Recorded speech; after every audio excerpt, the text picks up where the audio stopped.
नमस्कार। संध्या काल की पावन वेला है, सूर्यास्त हो रहा है। हम गांव में हैं, गांव के खेत में हैं और खेत में खेत की मेड़ से आज की इस जीवन दर्शन यात्रा के संवाद को हम आगे बढ़ाते हैं। मित्रों, आज का विषय जो है वह है बाहरी आवाज़ को, बाहर के वातावरण को, बाहर के शोरगुल को और कोलाहल को, बाहर का जो भी जैसा भी वातावरण है, उस वातावरण को ध्यान करते वक्त हमें हमारे जीवन में साथी या सहयोगी के रूप में देखना चाहिए। हम अक्सर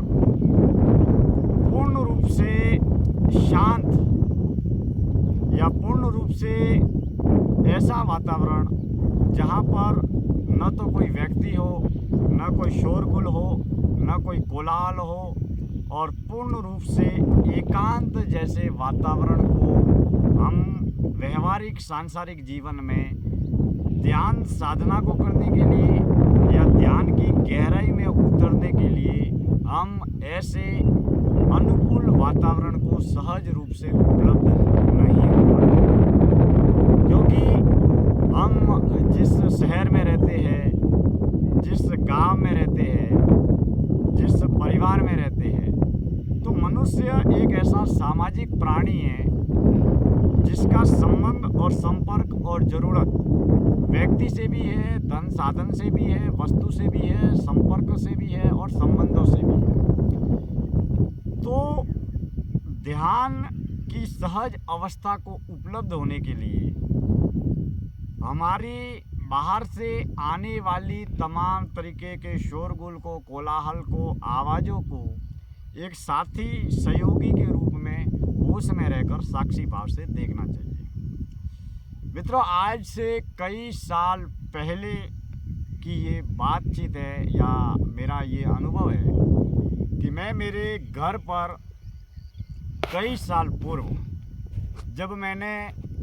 ध्यान को जीवन में अवसर देने का प्रयास किया, तो मैं अक्सर पूर्ण रूप से शांत एकांत वातावरण जहाँ न तो कोई व्यक्ति हो, न किसी भी प्रकार का शोरगुल हो, कोलाहल हो, बिल्कुल शांत एकांत वातावरण की ध्यान करने के लिए उस वातावरण की तलाश में मैं रहता था। और उस समय कई बार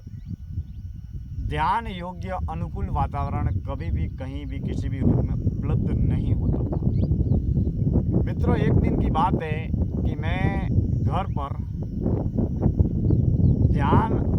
करने जा रहा था, तो घर पर कोई भी नहीं था। उस समय मैं ध्यान कर रहा था। तो ध्यान करते वक्त मैंने सोचा कि मैं घंटे भर के लिए आसन लगाकर, अकर्ता दृष्टा साक्षी बनकर आसन लगाकर आंखें बंद करके ध्यान करता हूँ। तो जैसे ही मैं ध्यान करने लगा, तो जैसे ही 5-10 मिनट ध्यान करने के बाद में हुए, तो खिड़की खुली थी, दरवाज़ा वहाँ पर दरवाजे के माध्यम से आवाज़ें आ रही थी। तो खिड़की खुली होने की वजह से बाहर जो शोरगुल हो रहा था, कोलाहल हो रहा था, कुछ लोग बोल रहे थे, कुछ 2 व्हीलर 4 व्हीलर साधनों के आने जाने की आवाज़ें आ रही थी। तो मैंने विचार किया कि दरवाज़ा बंद कर दिया जाए और खिड़की भी बंद कर दी जाए। इसके बाद में मैं वापस ध्यान लगाऊंगा तो बाहर की आवाज़ें नहीं आएगी, बाहर का कोलाहल भीतर प्रवेश नहीं करेगा, मैं सहज रूप से ध्यान कर पाऊंगा। तो मैंने दरवाज़ा बंद किया, जाली थी वो भी बंद की, खिड़की थी वो भी बंद की और पूर्ण रूप से दरवाज़ा बंद करके मैं फिर से ध्यान करने लगा। जब मैं वापस ध्यान करने लगा, तो 5 मिनट 10 मिनट के बाद में जो पंखा चल रहा था ऊपर, जो सीलिंग फैन होता है, वो पंखे की आवाज़ बार बार बार बार पंखा चल रहा है और उसकी आवाज़, वो उसके बजने की आवाज़ बार बार आ रही है। और वह पंखे की आवाज़ मेरे ध्यान करने में मुझे हैरान या परेशान परेशान कर रही है या मुझे डिस्टर्ब कर रही है। तो मैंने सोचा कि चलो खिड़की भी बंद कर दी, दरवाज़ा भी बंद कर दिया। तो मन में विचार आया 5-10 मिनट बाद में कि क्यों ना पंखा भी बंद कर देता हूँ, ताकि पंखे की भी आवाज़ नहीं आएगी, पंखे के चलने की भी आवाज़ नहीं आएगी और पंखे के बजने की भी आवाज़ नहीं आएगी, तो मैं सहज रूप से ध्यान कर पाऊँगा।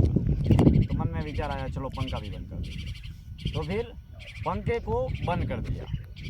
फिर पंखे को बंद करने के बाद में जैसे ही 5-10 मिनट बाद में मैंने वापस ध्यान लगाना शुरू किया, तो पहले तो बाहर की आवाज़ें बंद हो गई, फिर अब पंखे की आवाज़ें भी बंद हो गई। अब वापस जैसे ही मैंने ध्यान करना शुरू किया तो कमरा एकदम पहले तो शांत हो चुका था, कोई आवाज़ भी नहीं आ रही थी, घर में कुछ लोग भी नहीं थे, परिवार के सदस्य भी नहीं थे और बाहर से कुछ आने वाले भी नहीं थे, क्योंकि पूर्ण रूप से बंद था। और 1-2 घंटे ध्यान करना जीवन की एक सहज दैनिक प्रक्रिया है। तो जैसे ही मैंने पंखा बंद कर दिया तो पंखे की आवाज़ भी बंद हो गई। अब जैसे ही 5-10 मिनट हुए और बिल्कुल शांत वातावरण हो गया, मैंने सोचा कि चलो अभी तो एकदम शांत वातावरण हो गया, अभी कोई भी डिस्टर्ब नहीं करेगा और अभी आसानी से मैं ध्यान करूँगा, क्योंकि बाहर ना तो कोई मिलने वाला है, ना कोई बुलाने वाला है, ना कोई बोलने वाला है, ना कोई आवाज़ आने वाली है, ना किसी भी प्रकार की हैरानी या परेशानी है, ना कोई आवाज़ है, ना शोरगुल है। तो फिर 5-10 मिनट हुए और फिर वो जो घड़ी का कांटा था दीवार पर, जो दीवार घड़ी है उसका जो सेकंड वाला, मिनट वाला जो कांटा है, वो घड़ी का कांटा टिक टिक टिक टिक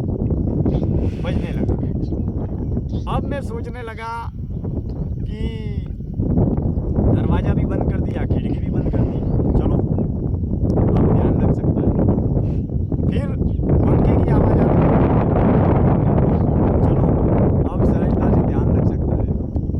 अब जो दीवार की जो घड़ी है उसके कांटे की आवाज़, बिल्कुल शांत वातावरण है इसके लिए, वो टिक टिक आने लगी। वैसे दिन के समय घड़ी के कांटा बजता रहता है, लेकिन उस समय बाहर की आवाज़ें और शोरगुल इतनी होती है, इसके लिए वो घड़ी के मिनट के टिक टिक बजने की आवाज़ें हमको सुनाई नहीं देती है। लेकिन जब घर पूर्ण रूप से बंद था और बिल्कुल शांत था और मैं जब ध्यान लगा रहा था, तो वो घड़ी की कांटे की आवाज़ टिक टिक टिक बज रही थी।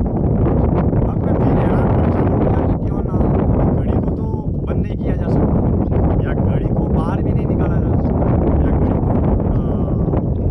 किसी भी प्रकार का कोई भी घड़ी को बंद भी नहीं कर सकते, घड़ी को तोड़ भी नहीं सकते। तो इस उदाहरण के माध्यम से ये मैं बताने का प्रयास कर रहा हूँ कि जब भी हम ध्यान करते हैं तो हम कोई हिमालय के योगी तो नहीं है, या साधु सन्यासी भी नहीं है, या हिमालय की हम गुफा में तो बैठे नहीं हैं कि वहाँ पर कोई भी व्यक्ति हमें किसी भी रूप में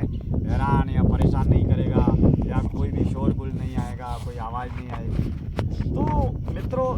हमें ध्यान करने के लिए शांत एकांत वातावरण की तलाश तो ज़रूर करनी चाहिए, लेकिन अगर सहज रूप से शांत एकांत वातावरण अगर उपलब्ध नहीं होता है, तो जो भी जैसा भी वातावरण है, बाहर के व्यक्तियों को, बाहर के लोगों को, बाहर की आवाज़ों को, बाहर के कोलाहल को हमेशा अपने ध्यान में साथी और सहयोगी मानना चाहिए। जो भी आवाज़ें आ रही है, पंखे की आवाज़ आ रही है, घड़ी के कांटे की आवाज़ आ रही है, या बाहर किसी के बोलने की आवाज़ आ रही है, या 2 व्हीलर 4 व्हीलर गाड़ी की आवाज़ आ रही है, या किसी के बातचीत की आवाज़ आ रही है, तो बस उसको होश में रहकर साक्षी भाव से देखते रहिए। हमें बाहर की आवाज़ की कोई हैरानी नहीं, कोई परेशानी नहीं, बस शांत सहज भाव से एक अकेले शांत एकांत वातावरण में, डर और भय रहित चिंता मुक्त वातावरण में हम एक अकेले बैठकर बाहर की आवाज़ों को, बाहर के शोरगुल को, मन के विचारों को, शरीर की संवेदना को बस सहज तरीके से, बिना विरोध किए, बिना स्वीकार किए, बिना अस्वीकार किए, बस देखते रहे। क्योंकि